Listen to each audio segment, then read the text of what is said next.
Meu nome é Miller e hoje eu venho compartilhar um ensinamento com vocês que se encontra no Evangelho de Mateus, capítulo 14, versículo 29, que diz o seguinte: Então Jesus lhe responde: Vem. E Pedro, deixando o barco, andou por sobre as águas e foi na direção de Jesus. Todavia, reparando na força do vento, teve medo e, começando a se afundar, gritou: Senhor, salva-me.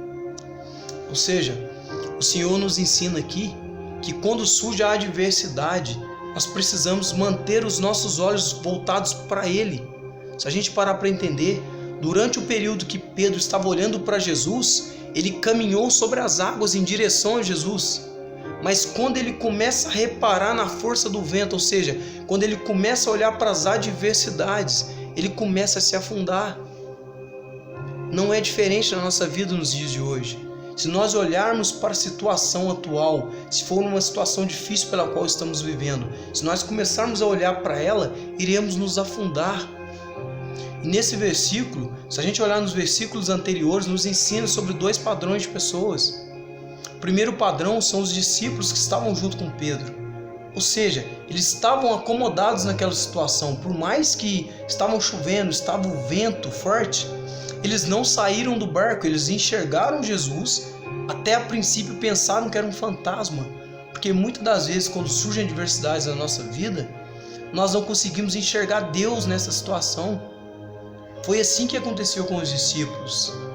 E eles, depois que eles viram Jesus ali, eles não tiveram a coragem de dar o primeiro passo, de sair do barco. E o outro segundo perfil de pessoas é como Pedro. Pedro viu Jesus, Pedro desceu do barco, caminhou em direção a Jesus, mas por um período ele começou a olhar para as dificuldades, para as adversidades, e isso fez com que ele começasse a se afundar. Então entenda, enquanto Pedro olhou para Jesus, ele andou sobre as águas.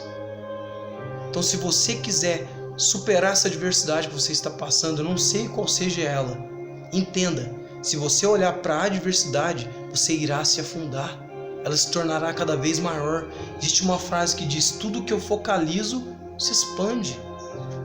Agora, se você continuar com seus olhos voltados para Deus e caminhar em direção a Ele, não importa a adversidade que surge em sua vida, você superará, você passará por todas as adversidades e você se tornará cada vez maior do que as dificuldades. Beleza, pessoal? Então, independente do que esteja acontecendo contigo, caminhe sempre em direção ao Senhor. Amém? Forte abraço e fiquem com Deus.